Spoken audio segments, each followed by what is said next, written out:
உத்தரகாண்டின் உத்தரகாசி மாவட்டத்தில் ஏற்பட்ட மேக வெடிப்பை தொடர்ந்து பயங்கர நிலச்சரிவு ஏற்பட்ட காட்சிகள் வெளியாகி பதைக்க வைத்துள்ளது. உத்தரகாசி மாவட்டத்தின் தாராலி என்ற மலை கிராமத்தில் ஏற்பட்ட இந்த நிலச்சரிவில் தண்ணீரும் சகதியும் பாறைகளும் திரண்டு மலையிலிருந்து ஆறாக ஓடியது. உத்தரகாண்டின் தராலி பகுதியில் திடீரென பெருகி வந்த காட்டாற்று வெள்ளத்தில் ஏராளமான குடியிருப்புகள் அடித்து செல்லப்பட்டன. இந்த இயற்கையின் கொடும் சீற்றத்தை நேரில் கண்ட மக்கள் பயந்து அலறிய காட்சிகள் வெளியாகியுள்ளது. உத்தரகாண்டின் தராலி பகுதியில் திடீர் வெள்ளத்தில் மக்கள் சிக்கிக் கொள்ளும் பதைப்போட்டும் வீடியோ காட்சிகள் வெளியாகியுள்ளன. இந்த இயற்கை பேரழிவில் பலர் உயிரிழந்ததாகவும் ஏராளமானோர் மாயமானதாகவும் அதிர்ச்சியூட்டும் தகவல் வெளியாகியுள்ளது. உத்தரகாண்ட் மாநிலம் உத்தரகாசியில் மேகவெடிப்பு காரணமாக பயங்கர நிலச்சரிவு ஏற்பட்டு குடியிருப்புகள் மொத்தமாக மண்ணில் புதைந்த கோர காட்சி வெளியாகி அதிர்ச்சியை ஏற்படுத்தியுள்ளது. இடிபாடுகளில் சிக்கிய மக்கள் பலர் தள்ளாடி உயிர் பிழைத்து வரும் காட்சிகள் காண்போரை கலங்க வைத்திருக்கிறது. உத்தரகாண்ட் நிலச்சரிவில் சிக்கி பலியானவர்கள் 4 பேரின் குடும்பத்தினருக்கு பிரதமர் மோடி இரங்கல் தெரிவித்திருக்கிறார். அவர் வெளியிட்டிருக்கும் எக்ஸ் பதிவில் உத்தரகாசியின் நிலைமை குறித்து மாநில முதலமைச்சர் புஷ்கர் சிங் தாமியிடம் கேட்டறிந்ததாகவும் மக்களுக்கு உதவி வழங்குவதில் அனைத்து முயற்சிகளும் மேற்கொள்ளப்பட்டு வருவதாகவும் கூறினார். நிலச்சரிவு மீட்பு பணிகளுக்காக உத்தரகாண்டில் உள்ள மாட்லியில் நிறுத்தப்பட்டுள்ள 12வது பெட்டாலியனில் இருந்து 16 பேர் கொண்ட இந்தோ திபெத்திய எல்லை காவல் படை குழு தாராலியை அடைந்துள்ளது. அதே நேரத்தில் அதே பலம் கொண்ட மற்றொரு பிரிவும் மேக வெடிப்பு நிகழ்ந்த இடத்திற்கு விரைந்து செல்லுமாறு கேட்டுக் கொள்ளப்பட்டுள்ளதாக அதிகாரிகள் தெரிவித்துள்ளனர். உத்தரகாண்டின் சமோலி மாவட்டத்தில் நிகழ்ந்த திடீர் நிலச்சரிவு காரணமாக பத்ரிநாத் தேசிய நெடுஞ்சாலை மூடப்பட்டது. சாலையில் சேரும் சகதியுமாக குவிந்து கிடக்கும் கற்களை அகற்றி சாலையை சீரமைக்கும் பணி நடைபெற்று வருகிறது. நடந்த பாஜக எம்பிக்களின் கூட்டத்தில் ஆபரேஷன் சிந்தூர், ஆபரேஷன் மகாதேவ் ஆகியவற்றுக்காக பிரதமர் மோடிக்கு பாராட்டு தெரிவித்து ஏகமனதாக தீர்மானம் நிறைவேற்றப்பட்டது. முன்னதாக எம்பிக்கள் கூட்டத்தில் பங்கேற்க வந்த மோடிக்கு மாலை அணிவித்து மூத்த தலைவர்கள் வரவேற்பு அளித்தனர். ஆபரேஷன் சிந்தூர் குறித்து நாடாளுமன்றத்தில் விவாதிக்க கோருவது பெரும் தவறு என பிரதமர் மோடி சாடியுள்ளார். எதிர்க்கட்சிகளின் செயல் தங்களை தாங்களே துப்பாக்கியால் சுட்டுக் கொள்வதற்கு சமம் என்றும் அவர் விமர்சித்துள்ளார். அதிபர் டிரம்பை பிரதமர் மோடி ஆரத்தழுவி போட்டோவுக்கு போஸ் கொடுத்தும், ஹவுடி மோடி, நமஸ்தே ட்ரம்ப் என மாறி மாறி பேரணி நடத்தியும் விளைந்தது என்ன என காங்கிரஸ் கேள்வி எழுப்பியுள்ளது. மத்திய பாஜக அரசின் நிர்வாக திறமையின்மையால் சீனா, பாகிஸ்தானை தொடர்ந்து தற்போது அமெரிக்காவும் இந்தியாவுக்கு அச்சுறுத்தலாகி உள்ளதாக காங்கிரஸ் கடும் குற்றம் சாட்டியுள்ளது. மாநிலங்களவைக்குள் எதிர்க்கட்சி உறுப்பினர்களை கட்டுப்படுத்த CISF வீரர்களை பயன்படுத்தியதாக பரபரப்பு குற்றச்சாட்டு எழுந்திருக்கிறது. அவையின் மையப்பகுதிக்குள் CISF வீரர்களை அனுமதிக்கவில்லை என அவை துணைத் தலைவர் ஹரிவன்ஸ் மறுப்பு தெரிவித்ததால் எதிர்க்கட்சிகள் வாக்குவாதத்தில் ஈடுபட்டன.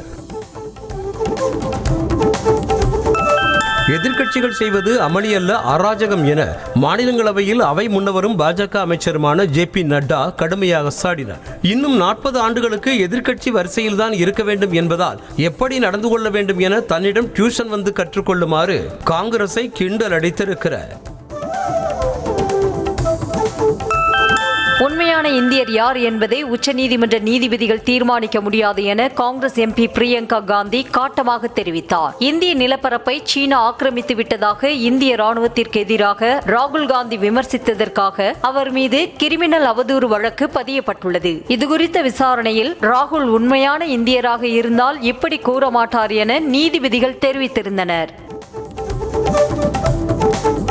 17,000 கோடி ரூபாய் வங்கி மோசடி மற்றும் சட்டவிரோத பணப்பரிமாற்ற வழக்கு தொடர்பாக டெல்லி அமலாக்கத்துறை அலுவலகத்தில் அனில் அம்பானி விசாரணைக்கு ஆஜரானார். அனில் அம்பானி பல வங்கிகளில் கடன் வாங்கி மோசடி செய்தது அம்பலமானதை அடுத்து 13 வங்கிகளிடமிருந்து கூடுதல் விவரங்களையும் அமலாக்கத்துறை சேகரித்துள்ளது.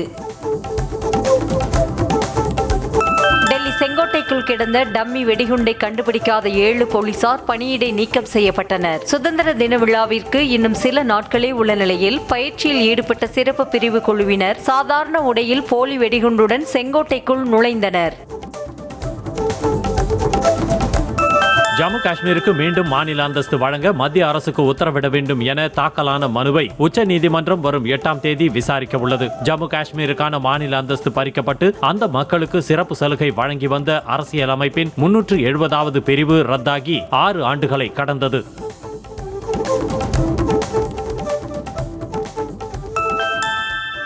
புல்வாமா தாக்குதல் மற்றும் 370வது பிரிவு ரத்து செய்யப்பட்ட காலகட்டத்தில் ஜம்மு காஷ்மீர் ஆளுநராக இருந்த சத்யபால் மாலிக் காலமானார். புல்வாமா தாக்குதலில் பாஜக அரசின் தவறால் இந்திய வீரர்கள் பலியாகினர் என பகிரங்கமாக கூறிய முன்னாள் ஆளுநர் சத்யபால் மாலிக் உடல்நலக் குறைவால் உயிரிழந்ததாக கூறப்படுகிறது.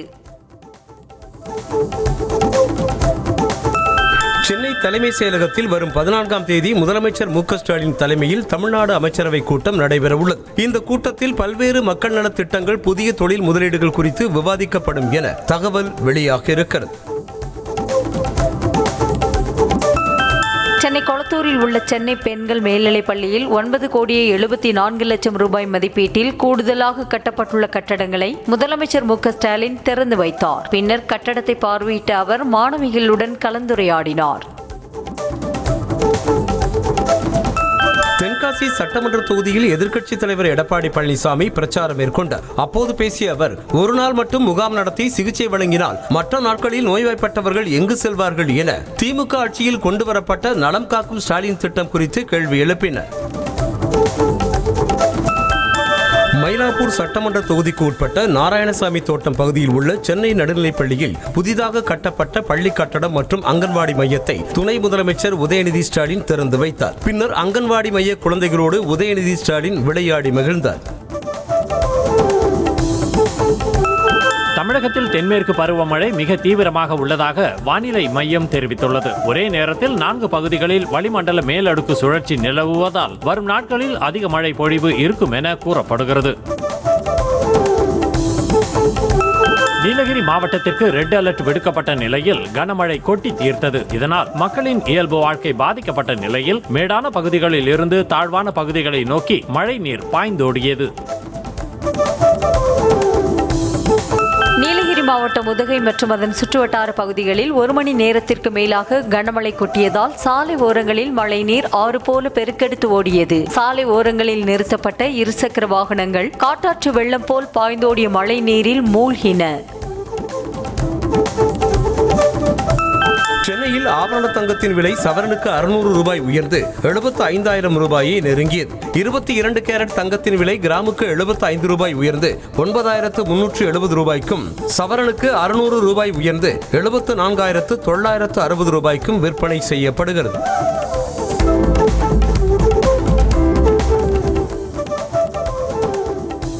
விழுப்புரம் மாவட்டம் தைலாபுரம் தோட்டத்தில் உள்ள பாமக தலைவர் ராமதாஸ் வீட்டில் தொலைபேசி ஒட்டுக்கேட்பு மற்றும் சிசிடிவியை ஹேக் செய்து விட்டதாக கோட்டக்குப்பம் டிஎஸ்பி அலுவலகத்தில் புகார் அளிக்கப்பட்டது. தைலாபுரம் தோட்டத்தில் ஒட்டுக்கேட்பு கருவி வைத்தது அன்புமணியின் நிதி மேலாளர் சசிகுமார் என ராமதாஸ் தரப்பு சந்தேகம் எழுப்பியுள்ளனர்.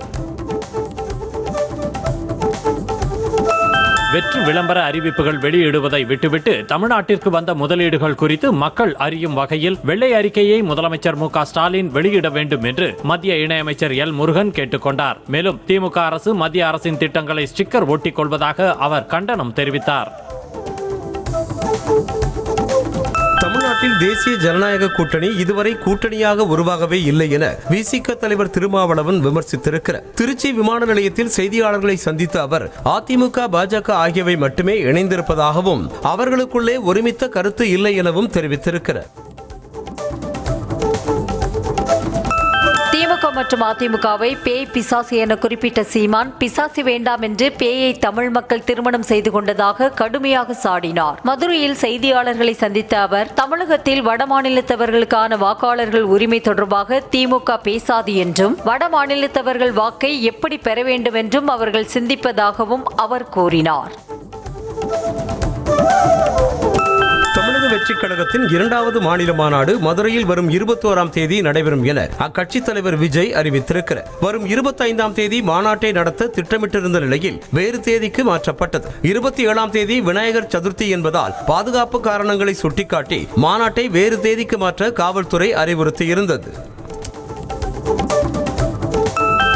நிறையும் குறையும் கலந்துள்ள திமுக ஆட்சி என தேமுதிக பொதுச் செயலாளர் பிரேமலதா விஜயகாந்த் விமர்சித்திருக்கிறார். திருவள்ளூர் மாவட்டம் திருத்தணியில் செய்தியாளர்களை சந்தித்த அவர், திமுக ஆட்சியில் சட்டம் ஒழுங்கு சீர்கேடு, போதைப்பொருள் புழக்கம் அதிகரிப்பு, பெண்களுக்கு பாதுகாப்பு இல்லை என குறைகள் பற்றி பெரிய பட்டியலே உள்ளது என்றார்.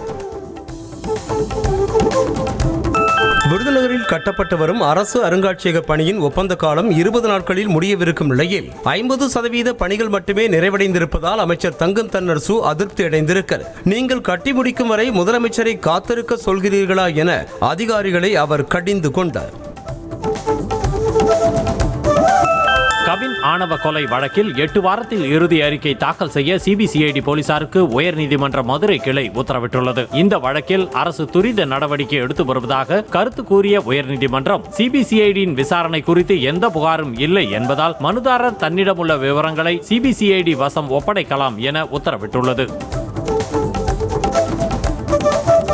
நடைபெறும் ஆணவ படுகொலைகளை காவல்துறையினர் தடுத்து நிறுத்த வேண்டும் என தேசிய பட்டியலின ஆணைய தலைவர் கிஷோர் மஹ்வானா கூறியுள்ளார். மேலும் கவின் மரணத்தில் சுர்ஜித் தாயாரின் பங்கு என்ன என்பது குறித்து விசாரணை நடத்த உத்தரவிட்டுள்ளதாகவும் கூறினார். தூய்மை பணியாளர்கள் நடத்தும் தொடர் போராட்டம் காரணமாக சென்னை மாநகர் பகுதிகளில் ஆங்காங்கே குப்பைகள் தேங்கி துர்நாற்றம் வீசி வருவதால் பொதுமக்கள் பாதிப்படைந்தனர். தூய்மை பணியாளர்களை தனியார் மயமாக்குவதை கைவிடக் கோரி மாநகராட்சி அலுவலகத்தை முற்றுகையிட்டு 5வது நாளாக தூய்மை பணியாளர்கள் போராட்டத்தில் ஈடுபட்டுள்ளனர். கடலூர் மாவட்டம் வேப்பூர் அருகே இலங்கையனூர் கிராமத்தில் ரயில்வே சுரங்கப்பாதை அமைக்க எதிர்ப்பு தெரிவித்தும் அதற்கு பதில் கேட் கீப்பரை நியமிக்க கோரியும் கிராம மக்கள் ரயில் மறியலில் ஈடுபட முயன்றனர். சமீபத்தில் செம்மங்குப்பத்தில் நடந்த ரயில் விபத்தை அடுத்து இலங்கையனூர் பகுதியில் அமைக்கப்பட்டிருந்த தற்காலிக ரயில்வே கேட் மூடப்பட்டது. கடலூர் மாவட்டத்தில் திட்டக்குடி அருகே பெண்ணாடம் மற்றும் கோனூரில் அரசு நேரடி கொள்முதல் நிலையங்களில் விற்பனைக்காக வைக்கப்பட்டிருந்த சுமார் 10,000 நெல் மூட்டைகள் மழையில் நனைந்து சேதமடைந்ததாக விவசாயிகள் வேதனை தெரிவித்துள்ளனர். இதனால் ஈரப்பதத்தை கணக்கில் கொள்ளாமல் நெல்லை கொள்முதல் செய்ய வேண்டும் என கோரிக்கை வைத்துள்ளனர். கேஜி திரையரங்கில் கிங்டம் திரைப்படத்தை திரையிடக்கூடாது என எதிர்ப்பு தெரிவித்து முற்றுகை போராட்டம் நடத்திய நாம் தமிழர் கட்சியினர் 16 பேரை போலீசார் குண்டுக்கட்டாக கைது செய்தனர். படத்தில் ஈழத் தமிழர்களை கொச்சைப்படுத்தும் வகையில் காட்சிகள் உள்ளதாக நாம் தமிழர் கட்சியினர் எதிர்ப்பு தெரிவித்தனர்.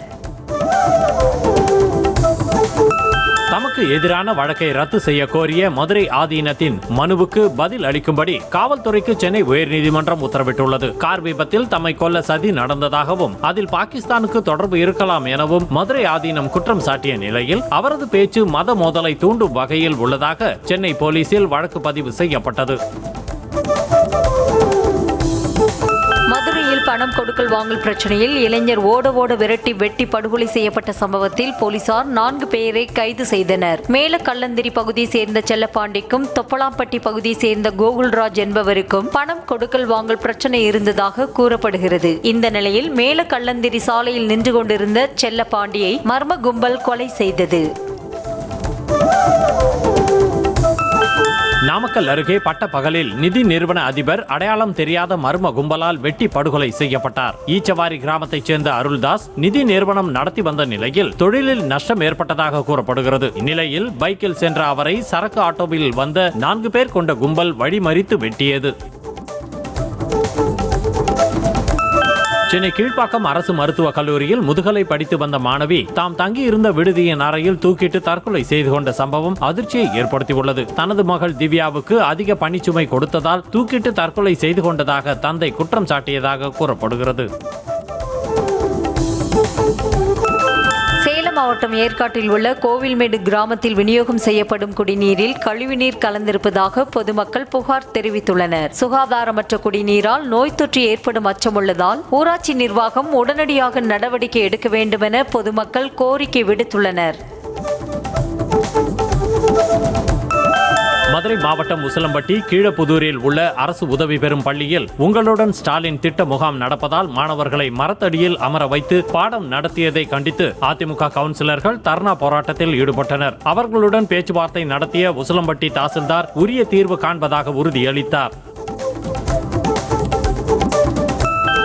ஆற்றில் தொழிற்சாலை கழிவுகள் வெளியேற்றப்படுவது தொடர்பாக தமிழ்நாடு மாசு கட்டுப்பாட்டு வாரியத்திற்கு தேசிய பசுமை தீர்ப்பாயம் நோட்டீஸ் அனுப்பியுள்ளது. வேலூர் மாவட்டம் மரப்பட்டு அருகே உள்ள பாலாற்றில் தோல் பதனிடும் தொழிற்சாலையில் இருந்து வெளியேறும் கழிவுகள் கலக்கப்படுவதால் மாசு ஏற்படுவதாக புகார் எழுந்தது. சென்னையை குப்பை மேடாக மாற்றியிருக்கும் மாநகராட்சிக்கு பாஜக மாநில செயலாளர் வினோஜ் பி செல்வம் 48 மணி நேரம் கெடு விதித்திருக்கிறார். சென்னை மாநகராட்சி அலுவலகம் முன்பாக போராட்டத்தில் ஈடுபட்டுள்ள துப்புரவு பணியாளர்களை சந்தித்து ஆதரவு தெரிவித்த அவர், அவர்களது பிரச்சனைகளை தீர்க்கவில்லை என்றால் குப்பைகள் அனைத்தும் மேயர் வீட்டு எதிரில் கொட்டப்படும் என எச்சரிக்கை விடுத்திருக்கிறார். கோவை சாய்பாபா காலனியில் உள்ள எம்ஜிஆர் காய்கறி மார்க்கெட்டில் மழைநீர் குளம் போல தேங்கியதால் வியாபாரிகள், பொதுமக்கள், பாரம் தூக்கும் தொழிலாளர்கள் உள்ளிட்டோர் கடும் பாதிப்புக்கு ஆளாகினர். இரவு பெய்த கனமழையால் மார்க்கெட்டில் தேங்கிய மழைநீர் 30க்கும் மேற்பட்ட கடைகளுக்குள் புகுந்தது. திருவள்ளூர் மாவட்டம் பாரிவாக்கத்தில் குண்டும் குழியுமான சாலையில் மழை வெள்ளம் தேங்கி சேரும் சகதியுமாக இருப்பதால் வாகன ஓட்டிகள் சிரமத்திற்கு ஆளாகினர். பூந்தமல்லியில் இருந்து பட்டாபிரம் செல்லக்கூடிய பாரிவாக்கம் சாலையில் மின்வாரிய பணிகளுக்காக பள்ளம் தோண்டப்பட்டதால் அந்த சாலை குண்டும் குழியுமாக உள்ளது. வேலூர் மாநகராட்சியின் 49வது வார்டு தொரப்பாடி பகுதியில் சாலையை சீரமைக்காததை கண்டித்து குண்டும் குழியுமான சாலையில் அதிமுக கவுன்சிலர் லோகநாதன் அங்க பிரதட்சணம் செய்தார். அவருடன் மக்களும் சேர்ந்து ஆர்ப்பாட்டத்தில் ஈடுபட்ட நிலையில் பேச்சுவார்த்தையில் ஈடுபட்ட அதிகாரிகளுக்கும் அவர்களுக்கும் இடையே வாக்குவாதம் ஏற்பட்டது. திருவள்ளூர் மாவட்டம் புதுவாயல் அருகே விநாயகர் கோயிலை இடிக்க எதிர்ப்பு தெரிவித்து வாக்குவாதத்தில் ஈடுபட்ட மக்கள் கைது செய்யப்பட்டனர். பழவேற்காடு முதல் காட்டுப்பள்ளி அதானி துறைமுகம் வரை இருவழி இணைப்பு சாலை அமைக்கப்பட உள்ளது. இதற்காக சின்ன காவணம் கிராமத்தில் உள்ள சித்தி விநாயகர் கோயிலை இடிக்கும் பணி தொடங்கியது.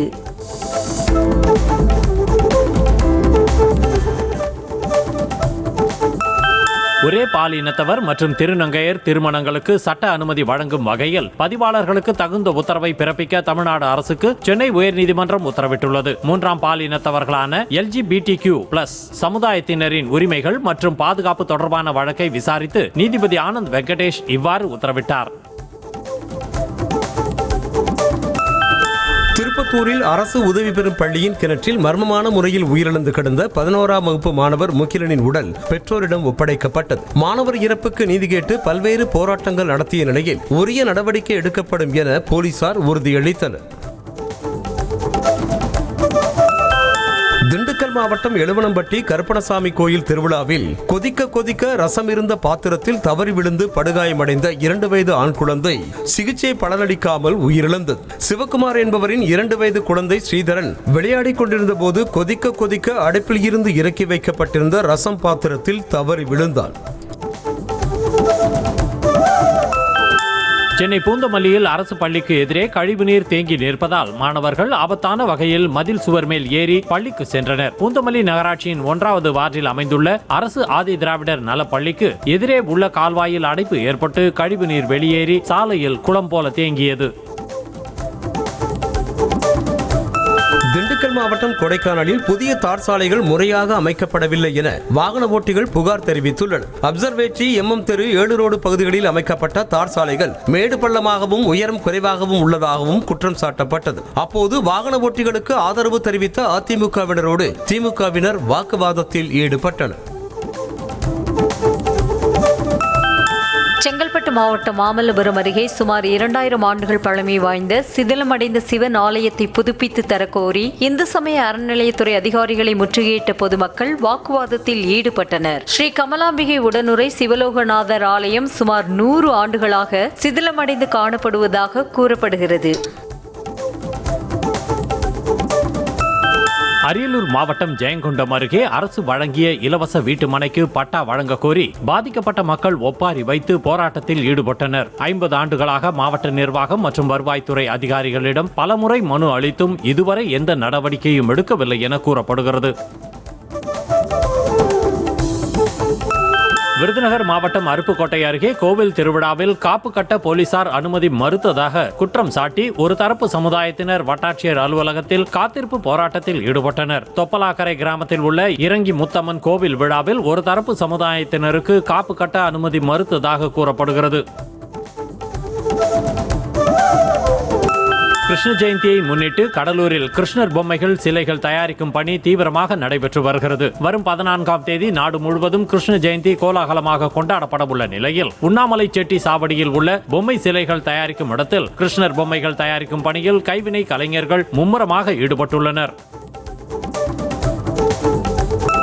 நாமக்கல்லில் இரவு ரோந்து பணியில் ஈடுபட்டிருந்த உதவி ஆய்வாளர் மற்றும் தலைமை காவலரை தாக்கியதாக 3 இளைஞர்கள் கைது செய்யப்பட்டனர். கொசவம்பட்டியைச் சேர்ந்த விஜய், அஜித்குமார், ஞானசேகரன் ஆகியோர் ரோந்து பணியில் ஈடுபட்டிருந்த நாமக்கல் நகர காவல் நிலைய உதவி ஆய்வாளர் மற்றும் தலைமை காவலருடன் வாக்குவாதத்தில் ஈடுபட்டதுடன் அவர்களை தாக்கியதாகவும் சொல்லப்படுகிறது. வேலூர் மாவட்டம் செட்டிக்குப்பத்தில் 6 மாதமாக முறையாக 100 நாள் வேலை வழங்காததை கண்டித்து வட்டார வளர்ச்சி அலுவலகத்தை பெண்கள் முற்றுகையிட்டனர். வேலை வழங்க ஏற்பாடு செய்வதாக வட்டார வளர்ச்சி அலுவலர் உறுதியளித்ததன் பேரில் அவர்கள் கலைந்து சென்றனர். நெல்லை மாவட்டம் களக்காடு அருகே கோவில் கொடைவிழாவில் நடந்த மோதலின் போது அரிவாளால் வெட்டியதில் 3 பேர் படுகாயமடைந்து மருத்துவமனையில் அனுமதிக்கப்பட்டனர். கரகாட்டம் ஆடிய பெண்ணுக்கு சிங்கிகுளத்தைச் சேர்ந்த சிலர் அன்பளிப்பு வழங்கியதை பத்மநேரியைச் சேர்ந்த சிலர் தடுத்ததால் மோதல் ஏற்பட்டுள்ளது. தஞ்சாவூர் மாவட்டம் திருவையாறில் விளை நிலங்களில் குளம் போல் தேங்கி இருக்கும் ஊற்று நீரால் வாழை மரங்கள் அழுகும் நிலை ஏற்பட்டுள்ளதாக விவசாயிகள் வேதனை தெரிவித்தனர். பல வருடங்களாக வடிகால் தூர் வாரப்படாததே இதற்கு காரணம் என கூறும் விவசாயிகள் வடிகால் வாய்க்காலை முழுமையாக தூர்வார கோரிக்கை விடுத்துள்ளனர். கிருஷ்ணகிரி மாவட்டம் பெரிய பனமுட்லு கிராமத்தில் தனியார் ஆடை தயாரிப்பு நிறுவனத்தின் பேருந்து கவிழ்ந்ததில் 12 பேர் படுகாயமடைந்தனர். 50 பெண்களை ஏற்றிக்கொண்டு நிறுவனத்தின் பேருந்து திருவண்ணாமலை கிருஷ்ணகிரி தேசிய நெடுஞ்சாலையில் சென்றபோது சாலையோரம் கவிழ்ந்து விபத்துக்குள்ளானது. இனக்கலவரம் வெடித்த மணிப்பூரில் அமலில் உள்ள குடியரசுத் தலைவர் ஆட்சியை மேலும் 6 மாதங்களுக்கு நீட்டிக்கும் தீர்மானம் மாநிலங்களவையில் கடும் அமளிக்கிடையே நிறைவேற்றப்பட்டது. பிப்ரவரி 13ஆம் தேதி அரசியலமைப்பு பிரிவு 356 படி 6 மாதங்களுக்கு மணிப்பூரில் குடியரசுத் தலைவர் ஆட்சி பிரகடனப்படுத்தப்பட்டது.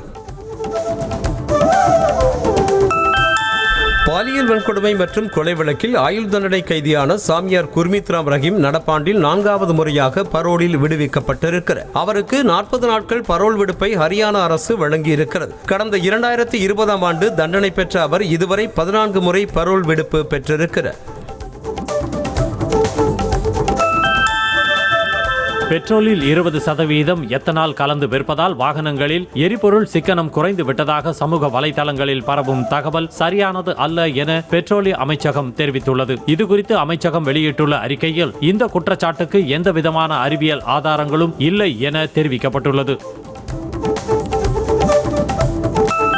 மாணவர் சங்க தேர்தல்களை மாநிலம் முழுவதும் நடத்த கோரி காங்கிரஸ் மாணவர் அமைப்பினர் ராஜஸ்தானில் போராட்டத்தில் ஈடுபட்டனர். தலைநகர் ஜெய்ப்பூரில் போராட்டம் நடத்திய காங்கிரஸ் மாணவர் அமைப்பினர் மீது போலீசார் தண்ணீரை பீச்சி அடித்தனர். ஊதிய உயர்வு, பணி நிரந்தரம் உள்ளிட்ட கோரிக்கைகளை வலியுறுத்தி கர்நாடக அரசு போக்குவரத்து கழக ஊழியர்கள் மாநிலம் தழுவிய வேலைநிறுத்த போராட்டத்தில் ஈடுபட்டனர். இதன் காரணமாக பெங்களூரு, சிக்கமகளூரு, ராய்ச்சூர், சித்திரதுர்கா, ஹூப்பள்ளி, தார்வாட் போன்ற முக்கிய நகரங்களில் பேருந்துகள் நிறுத்தப்பட்டதால் மக்கள் சிரமத்திற்கு ஆளாகினர். 7 வயது மகனின் கண்முன்னே காவலரான கணவனை மனைவியே கட்டையால் அடித்து கொன்றுவிட்டு தானும் தற்கொலை செய்து கொண்ட சம்பவம் அகமதாபாத்தில் நடந்துள்ளது. போக்குவரத்து காவலராக பணிபுரிந்து வந்த முகேஷ் பார்மருக்கும் அவரது மனைவி சங்கீதாவுக்கும் அடிக்கடி கருத்து வேறுபாடு காரணமாக தகராறு ஏற்பட்டு வந்ததாக கூறப்படுகிறது. கேரள மாநிலம் எர்ணாகுளம் மாவட்டத்தில் கூகுள் மேப்பின் வழிகாட்டுதலில் சென்ற கார் ஓடையில் விழுந்து நீரில் மூழ்கிய நிலையில் அதனை பொதுமக்கள் உதவியுடன் தீயணைப்பு துறையினர் மீட்டனர். கூகுள் மேப் காட்டிய வழியில் காரை ஓட்டிச் சென்றபோது ஒரு கட்டத்தில் குறுகலான பாதையாக மாறி ஓடையில் விழுந்தது.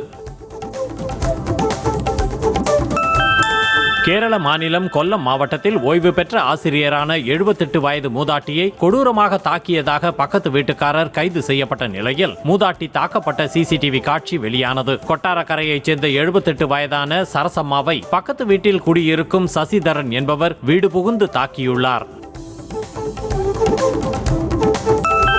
திருப்பதி திருமலையில் வனப்பகுதி அருகே கோயிலின் மதில் சுவர் ஏறி குதித்து உள்ளே வந்த சிறுத்தை சிறு விலங்கு ஒன்றை வேட்டையாடி தூக்கி செல்ல முயன்ற சிசிடிவி காட்சி வெளியாகியுள்ளது. அந்த சிறு விலங்கு தப்பி ஓடிய நிலையில் சிறுத்தை ஏமாற்றத்துடன் திரும்பி சென்றது.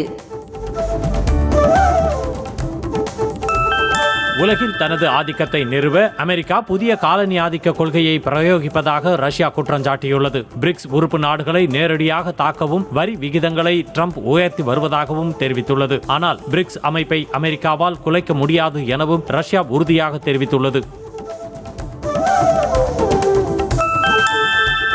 ரஷ்யாவுக்கு அருகே அமெரிக்கா தனது நீர்மூழ்கி போர்க்கப்பல்களை நிறுத்தியுள்ளதற்கு எதிர்ப்பு தெரிவிக்கும் வகையில் அமெரிக்காவுடனான சோவியத் கால அமெரிக்க ஆயுத தடை ஒப்பந்தத்தை ரஷ்யா ரத்து செய்துள்ளது. ஐரோப்பாவில் அணு ஆயுத போர் வெடிப்பதை தடுக்க இந்த ஒப்பந்தம் உதவிகரமாக இருந்தது குறிப்பிடத்தக்கது. அமெரிக்காவின் டெக்சாஸில் இந்து குடும்பத்தினரின் கிரக பிரவேச நிகழ்வால் பரபரப்பு நிலவியது. கிரக பிரவேசத்திற்காக அக்குடும்பத்தினர் நெருப்பு மூட்டி யாகம் வளர்த்ததால் அப்பகுதியில் புகைமூட்டம் எழும்பியுள்ளது. இதனை கண்ட தீயணைப்பு வீரர்கள் வீட்டில் ஏதோ தீப்பற்றிவிட்டதாக அஞ்சி தீயணைப்பு வண்டியுடன் அங்கு வந்தனர். சீனாவின் ஹாங்காங்கில் கனமழை வெளுத்து வாங்கிய நிலையில் 1 மணி நேரத்தில் 9837 முறை மின்னல் தாக்கியதாக தகவல் வெளியாகியுள்ளது. ஆசிய நிதி மையத்தின் படிக்கட்டுகளில் மழை வெள்ளம் நீர்வீழ்ச்சியை போல கொட்டியது. ஹாங்காங் மற்றும் குவாங்சோவில் மணிக்கு 9 சென்டிமீட்டர் வரையிலான மழை பதிவானதாக அதிகாரிகள் கூறியுள்ளனர். சீனாவின் தன்னாட்சி பகுதியான உள் மங்கோலியாவின் கிராமத்தை தாக்கிய சூறாவளியின் அதிர்ச்சியூட்டும் வீடியோ காட்சிகள் வெளியாகியுள்ளன. வானத்தில் இருந்து ஸ்ட்ரா மூலமாக உறிஞ்சுவதைப் போன்ற சுழல் காற்று தாக்கியதில் சுற்றுலா பயணிகள் பலர் காயமடைந்ததாகவும் ஆனால் உயிரிழப்புகள் ஏதும் ஏற்படவில்லை எனவும் கூறப்படுகிறது.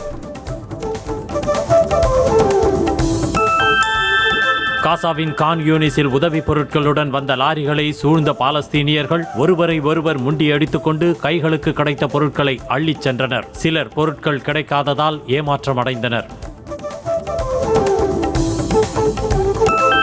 காசாவில் நாள்தோறும் சராசரியாக 28 குழந்தைகள் உயிரிழப்பதாக யூனிசெஃப் அதிர்ச்சியூட்டும் தகவலை வெளியிட்டிருக்கிறது. இஸ்ரேலின் தாக்குதல் மற்றும் கருணையற்ற செயல்களால் குழந்தைகளின் உயிர்கள் பறிபோவது தொடர் கதையாக இருக்கிறது. வங்கதேச பிரதமர் பதவியில் இருந்து ஷேக் ஹசீனா தூக்கி எறியப்பட்டு ஓராண்டு நிறைவு பெற்றது. இதன் நினைவாக டாக்காவில் நடந்த பேரணியில் ஆயிரக்கணக்கானோர் திரண்டனர். நாட்டின் வரலாற்றில் ஒரு திருப்பு முனை என கூறி தேசிய கொடிகளோடு ஊர்வலமாக சென்றனர். மும்பை மின்சாரம் மற்றும் மெட்ரோ ரயில்களை கூலி திரைப்படத்தின் போஸ்டர்கள் ஆக்கிரமித்தன. வரும் 14ஆம் தேதி கூலி திரைப்படம் ரிலீஸ் ஆக உள்ள நிலையில் ப்ரமோஷன் பணிகள் தீவிரமாக நடந்து வருகிறது. அதன்படி மும்பை ரயில்களில் கூலி திரைப்பட போஸ்டர்கள் ஒட்டப்பட்டுள்ளது தொடர்பான வீடியோவை சன் பிக்சர்ஸ் வெளியிட்டுள்ளது.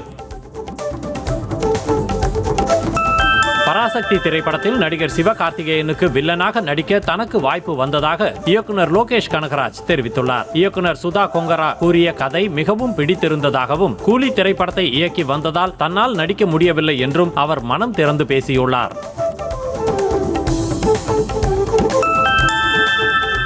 மதுரையில் தனது சொந்த ஊர் திருவிழாவில் நடிகர் சூரி மக்களோடு கும்மியடித்து பாடல் பாடி நடனமாடினார். இது தொடர்பான வீடியோவை சமூக வலைதளத்தில் பதிவிட்ட அவர் ராஜாக்கூர் கிராமத்தில் திருவிழா மகிழ்ச்சி பொங்க கோலாகலமாக தொடங்கியதாக பதிவிட்டிருக்கிறார். நடிகை அனுஷ்காவின் காதி பட ட்ரெய்லர் வரும் 6ஆம் தேதி வெளியாக உள்ளது. கடந்த ஜூலை மாதமே காதி படம் ரிலீஸ் ஆக உள்ளதாக அறிவிக்கப்பட்ட நிலையில் படத்தின் பணிகள் முடிவடையாததால் ரிலீஸ் தேதி ஒத்திவைக்கப்பட்டது. நீண்ட இடைவெளிக்கு பின்னர் அனுஷ்காவின் படம் வெளியாகவிருப்பதால் ரசிகர்களிடையே எதிர்பார்ப்பை ஏற்படுத்தியுள்ளது. ஒருநாள் போட்டிக்கும் சுப்மன் கில்லை கேப்டனாக்கலாம் என இந்திய அணியின் முன்னாள் கேப்டன் சுனில் கவாஸ்கர் யோசனை தெரிவித்திருக்கிறார். இதுகுறித்து பேசிய அவர் ஆஸ்திரேலியா அல்லது வெஸ்ட் இண்டீஸுக்கு எதிரான ஒருநாள் தொடரில் தேர்வுக்குழு விரும்பினால் சுப்மன் கில்லை கேப்டனாக தேர்வு செய்ய இதுவே சரியான நேரம் என தெரிவித்திருக்கிறார்.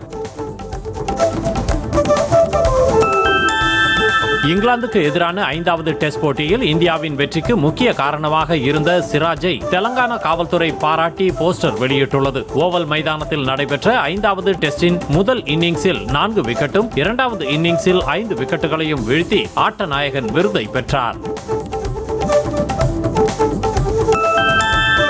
இந்தியா ஆஸ்திரேலியா இடையிலான ஹாக்கி போட்டி வரும் 15ஆம் தேதி ஆஸ்திரேலியாவில் தொடங்க உள்ள நிலையில் 24 பேர் கொண்ட இந்திய ஹாக்கி அணி அறிவிக்கப்பட்டுள்ளது. ஹர்மன் பிரீத் சிங் தலைமையிலான இந்த அணியில் சுமித், ஜர்மன் பிரீத் சிங் உள்ளிட்ட 24 வீரர்கள் இடம்பெற்றுள்ளனர். இந்த வீரர்கள் வரும் 8ஆம் தேதி ஆஸ்திரேலியா புறப்பட்டு செல்கின்றனர். கனடா ஓபன் டென்னிஸ் தொடரின் காலிறுதிப் போட்டியில் வெற்றி பெற்ற அலெக்சாண்டர் ஸ்வெரேவ் அரையிறுதிக்கு முன்னேறினார். ஆண்கள் ஒற்றையர் பிரிவில் காலிறுதி ஆட்டம் ஒன்றில் ஜெர்மனியின் அலெக்சாண்டர் ஸ்வெரேவ் ஆஸ்திரேலியாவின் அலெக்சி பாப்ரின் உடன் மோதினார். இதில் சிறப்பாக விளையாடிய ஸ்வெரேவ் 6-7, 6-4, 6-3 என்ற நேர் செட் கணக்கில் வெற்றி பெற்றார். திருச்செந்தூர் அருகே குலசேகரன்பட்டினம் முத்தாரம்மன் கோவிலில் கொடை திருவிழா வெகு விமர்சையாக நடைபெற்றது. வண்ண மலர்களால் அலங்கரிக்கப்பட்ட கும்பத்தை தலையில் சுமந்து பக்தர்கள் ஊர்வலமாக முக்கிய வீதிகள் வழியாக சென்று கோவிலை வந்தடைந்தனர். இதில் திரளான பக்தர்கள் கலந்து கொண்டு சாமி தரிசனம் செய்தனர். அரியலூர் மாவட்டம் வாரியங்காவல் கிராமத்தில் சிவன் கோயில் உண்டியலை உடைத்து பணத்தை கொள்ளையடித்த மர்ம நபர்கள் சில்லறையை மட்டும் விட்டுவிட்டு சென்றனர். கோயிலின் சுற்றுச்சுவர் மீது ஏறி குதித்து கோயிலுக்குள் நுழைந்த மர்ம நபர்கள் சுமார் 2 லட்சம் ரூபாயை கொள்ளையடித்து சென்றதாக புகார் அளிக்கப்பட்டுள்ளது. திருவண்ணாமலை மாவட்டம் வந்தவாசி அருகே வெடால் கிராமத்தில் அமைந்துள்ள அருள்மிகு பச்சையம்மன் ஆலய தீமிதி திருவிழாவில் ஏராளமான பக்தர்கள் தீக்குண்டத்தில் இறங்கி நேர்த்தி கடன் செலுத்தினர். அதைத் தொடர்ந்து அருள்மிகு பச்சையம்மனுக்கு மங்கள வாத்தியங்கள் முழங்க மகா தீபாராதனை காண்பிக்கப்பட்டது. தென்காசி மாவட்டம் சங்கரன் கோவிலில் உள்ள சங்கர நாராயண சுவாமி கோவிலில் கோலாகலமாக நடைபெற்ற தேரோட்டத்தில் ஏராளமான பக்தர்கள் பங்கேற்று ஓம் சக்தி என்ற பக்தி கோஷத்துடன் தேரை வடம் பிடித்து இழுத்தனர். தேரோட்டத்தில் தேரில் வலம் வந்த கோமதி அம்பாளை பக்தர்கள் தரிசித்தனர். ஜாகுவார் லேண்ட்ரோவர் நிறுவனத்தின் முதல் இந்திய சிஇஓவாக தமிழரான PB பாலாஜி நியமிக்கப்பட்டுள்ளார். டாடா குழுமத்தின் வசமுள்ள பிரிட்டனை சேர்ந்த ஜாகுவார் லேண்ட்ரோவர் நிறுவனத்தின் சிஇஓவாக இவர் நியமிக்கப்பட்டுள்ளார். மேலும் டாடா குழுமத்தின் தலைமை நிதி மேலாண்மை அதிகாரியாக பணியாற்றி வருகிறார். உலகில் பெரும் பணக்காரரான எலான் மஸ்கின் டெஸ்லா நிறுவனம் தனது 2வது ஷோரூமை இந்தியாவில் திறக்கவுள்ளது. மும்பையில் முதல் ஷோரூமை திறந்ததை அடுத்து டெல்லியில் உள்ள ஏரோ சிட்டி என்ற பகுதியில் 2வது டெஸ்லா ஷோரூம் திறக்கப்படவுள்ளது. வரும் 11ஆம் தேதி ஷோரூம் திறப்பு